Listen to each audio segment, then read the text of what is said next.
जब संपूर्ण वैभव होते हुए भी प्रभु श्री राम का मन व्याकुल था, तब गुरु वशिष्ठ के ज्ञान ने उन्हें विषाद से बाहर निकाला। सुनिए बकुल जी की वाणी में। जय श्री राम। स्वागत है।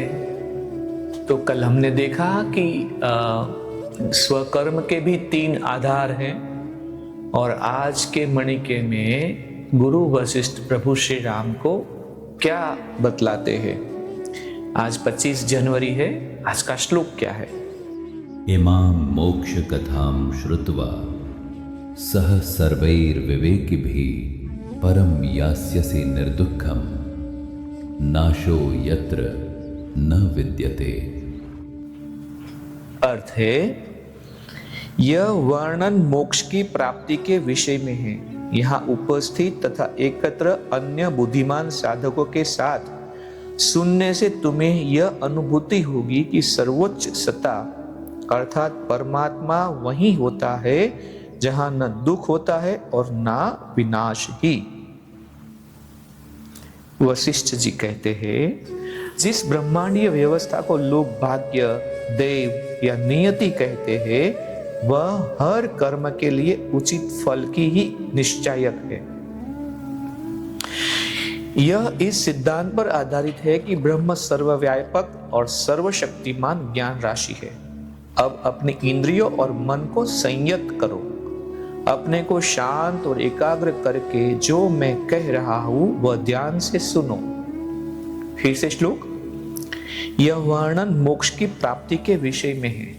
मतलब ध्यान से सुनने के लिए इसलिए बोल रहे प्रभु राम को कि मोक्ष की बात हो रही है। यहाँ उपस्थित तथा एकत्र अन्य बुद्धिमान साधकों के साथ सुनने से तुम्हें यह अनुभूति होगी कि सर्वोच्च सत्ता यानी कि अर्थात परमात्मा वही होते हैं जहां न दुख होता है न विनाशी। विगत युग में यह बात ब्रह्मा ने मुझे स्वयं बतलाई थी। हे राम, यह सर्वव्यापक ज्ञान राशि यानी कि परमात्मा अनंत काल से भी सभी प्राणियों में प्रकाश रूप में लक्षित होती है। जब इस परमात्मा में स्पंदन होता है तो विष्णु का जन्म होता है। जैसे हमारे गुरुदेव बोलते हैं ना कि बीजू और कुछ भी नहीं है, जो भी है वो सिर्फ और सिर्फ स्पंदन है, ध्वनि स्पंदन है या फिर प्रकाश का स्पंदन है। ये प्रकाश का स्पंदन भी समझना बहुत ही जरूरी है, हमारे लिए आवश्यक है। तो परमात्मा के स्पंदन से विष्णु का जन्म हुआ। यह वैसे ही होता है जैसे सागर के तल के विक्षुब्ध होने पर उसमें लहरें उत्पन्न होती है। जैसे समुद्र का तल शांत होता है, लेकिन जब तल में कुछ तूफान जैसा हो, हलचल होती है, तो वो तरंग ऊपर आती है तो फिर लहरें होती है।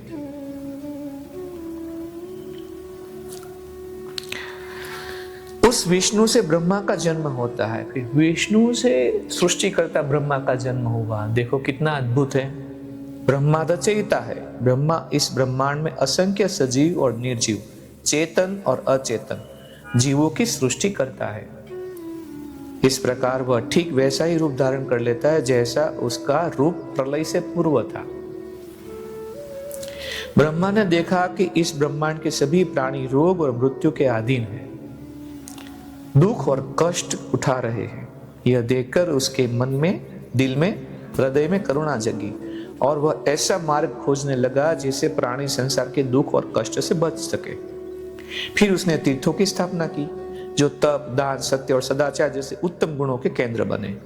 परंतु इनसे भी बात नहीं बनी। ये अस्थायी रूप से तथा अल्पकाल के लिए ही दुख और कष्टों को राहत दिलाने में सफल होते हैं। क्या क्या जो तीर्थ स्थल है, मंदिर है, वो सब दुखों से पूर्ण छुटकारा दिलाने वाला ये नहीं है।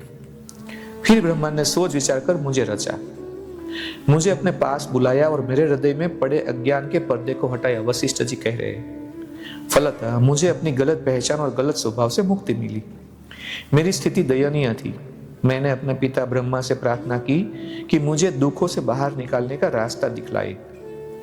दुखों में डूबे होने के कारण मैं कुछ करने के लिए अनिच्छुक भी हूँ और असमर्थ भी। इस प्रकार मैं आलसी भी हो गया था और निष्क्रिय भी। मेरी प्रार्थना सुनकर मेरे पिता ने मुझे सत्य का ज्ञान कराया, जिससे मेरे अज्ञान का वह पर्दा तत्क्षण उठ गया जिसे उन्होंने मेरे ऊपर फैलाया था। ब्रह्मा ने तब मुझसे कहा, मेरे बेटे,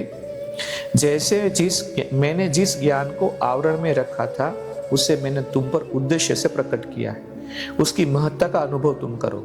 ऐसा होने पर ही तुम अज्ञानियों के घोर दुख देख पाओगे और उनकी सहायता कर सकोगे। इस ज्ञान को प्राप्त करने के बाद मैं यहाँ हूँ और तब तक यही रहूंगा जब तक इस सृष्टि का लाभ नहीं होता। वशिष्ठ जी प्रभु श्री राम को बता रहे हैं और ये बात को प्रतिपादित करते हैं कि ज्ञान के अलावा कुछ नहीं है। मेरा काम है लोगों को कष्टों से दूर करने के लिए ज्ञान ही एक ही रास्ता है। इसी के साथ आज का ये मणिका यहाँ पे हम पूरा करते हैं और कल फिर नए मणिके के साथ वापस हम बात करेंगे नया क्या ज्ञान है। तब तक के लिए जय श्री राम। इस ज्ञान यात्रा में हमारे साथ बने रहने के लिए चैनल को सब्सक्राइब करें और बेल आइकॉन दबाएं।